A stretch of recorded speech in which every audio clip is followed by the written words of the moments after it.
नमस्कार दोस्तों, स्वागत है आप सभी का हमारे चैनल भक्ति ज्ञान में।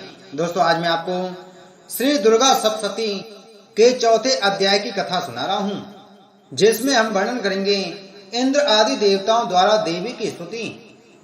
महर्षि मेधा बोले, देवी ने जब पराक्रमी दुरात्मा महिषासुर को मार गिराया और असुरों की सेना को मार दिया, तब इंद्र आदि समस्त देवता अपने सिर तथा शरीर को झुकाकर भगवती की स्तुति करने लगे।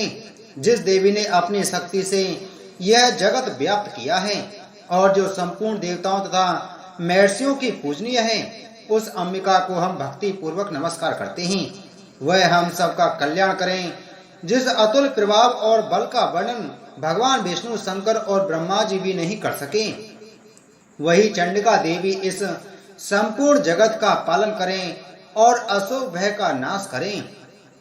पुण्यात्माओं के घरों में तुम स्वयं लक्ष्मी रूप हो और पापियों के घरों में तुम अलक्ष्मी रूप हो, और सत्कुल में उत्पन्न होने वाले के लिए तुम लज्जा रूप होकर उनके घरों में निवास करती हो। हम दुर्गा भगवती को नमस्कार करते हैं। हे देवी, इस विश्व का पालन करो। हे देवी, हम तुम्हारे अचिंत रूप का किस प्रकार वर्णन करें। असुरों का नाश करने वाले भारी पराक्रम तथा समस्त देवताओं और दैत्यों के विषय में जो तुम्हारे पवित्र चरित्र हैं, उनका हम किस प्रकार वर्णन करें। हे देवी, त्रिगुणात्मिका होने पर भी तुम संपूर्ण जगत की उत्पत्ति का कारण हो।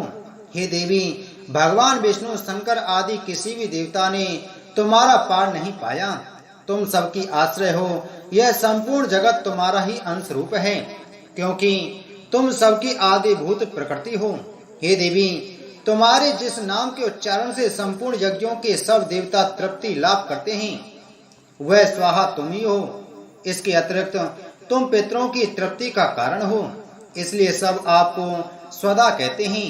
हे देवी, वह विद्या जो मोक्ष को देने वाली है, जो अचैतन्य महाज्ञान स्वरूपा है, तत्वों के सार को वश में करने वाले, संपूर्ण दोषों को दूर करने वाले, मोक्ष की इच्छा वाले मुनिजन जिसका अभ्यास करते हैं, वह तुम ही हो। तुम वाणी रूपा हो और दोष रहित ऋग तथा यजुर्वेदों की एवं उद्गीत और सुंदर पदों के पाठ वाले सामदेव की आश्रय रूप हो। तुम भगवती हो। इस विश्व की उत्पत्ति एवं पालन के लिए तुम वार्ता के रूप में प्रकट हुई हो और तुम संपूर्ण संसार की पीड़ा हरने वाली हो।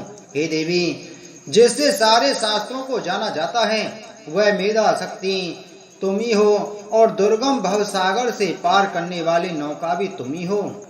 लक्ष्मी रूप से विष्णु भगवान के हृदय में निवास करने वाली और भगवान महादेव द्वारा सम्मानित गौरी देवी तुम ही हो।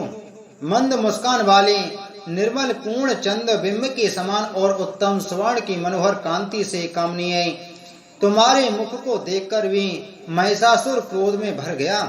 यह बड़े आश्चर्य की बात है। और हे देवी, तुम्हारा यही मुख जब क्रोध से भर गया तो उदय काल के चंद्रमा की भांति लाल हो गया और तनी हुई बाहों के कारण विकराल रूप हो गया।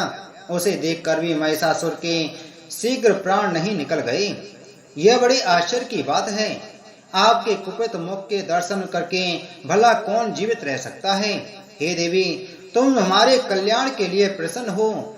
आपके प्रसन्न होने से इस जगत का अभ्युदय होता है, और जब आप क्रुद्ध हो जाती हो तो कितने ही कुलों का सर्वनाश हो जाता है।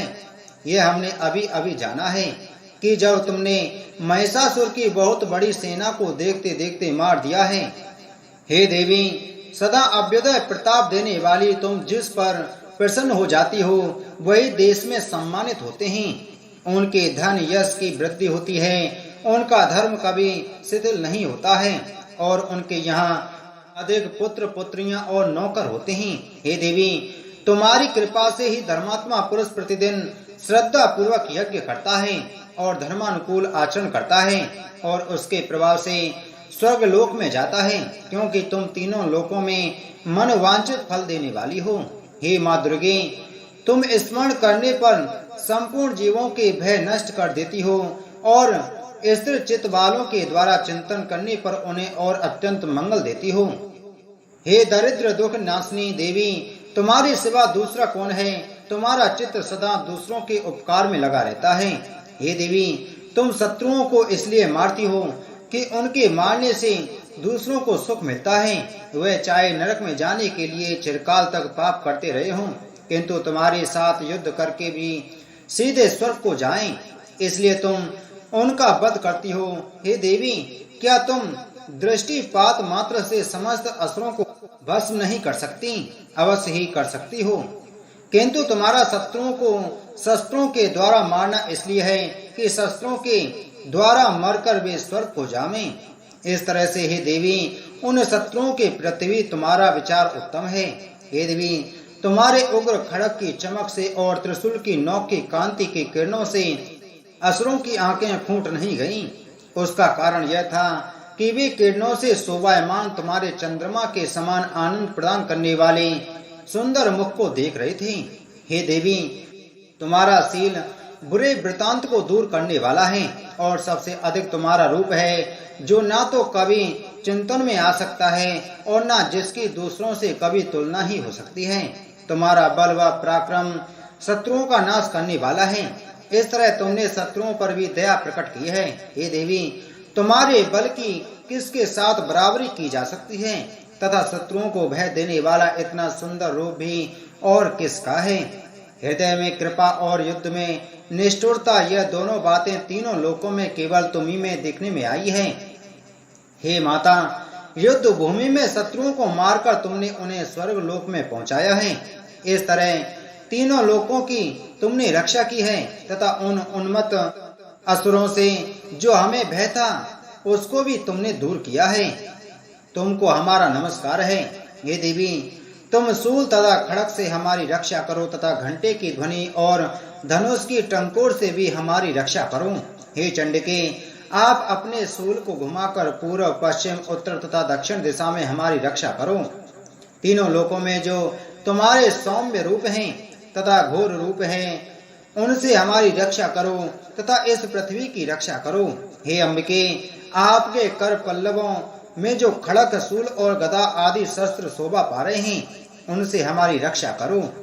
महर्षि बोले, इस प्रकार जब सब देवताओं ने जगत माता भगवती की स्तुति की और नंदनवन के पुष्पों तथा गंध अनुलेपों द्वारा उनका पूजन किया और फिर सबने मिलकर जब सुगंधित व दिव्य धूपों द्वारा उनको सुगंधि निवेदन की, तब देवी ने प्रसन्न होकर कहा। देवी बोली, हे देवताओं, तुम सब मुझसे मनवांछित वर मांगो। देवता बोले, हे भगवती, तुमने हमारा सब कुछ कार्य कर दिया। अब हमारे लिए कुछ भी मांगना बाकी नहीं रहा, क्योंकि तुमने हमारे शत्रु महिषासुर को मार डाला है। हे महेश्वरी, तुम इस पर भी यदि हमें कोई वर देना चाहती हो तो बस इतना वर दो कि जब जब हम आपका स्मरण करें तब तब आप हमारी विपत्तियों को हरण करने के लिए हमें दर्शन दिया करें। हे अंबिके, जो कोई भी तुम्हारी स्तुति करे, तुम उनको वित्त, समृद्धि और वैभव देने के साथ ही उनके धन और स्त्री आदि संपत्ति बढ़ावे और सदा हम पर प्रसन्न रहें। महर्षि बोले, हे राजन, देवताओं ने जब जगत के लिए तथा अपने लिए इस प्रकार प्रश्न किया तो बस तथास्तु कहकर देवी अंतर ध्यान हो गई।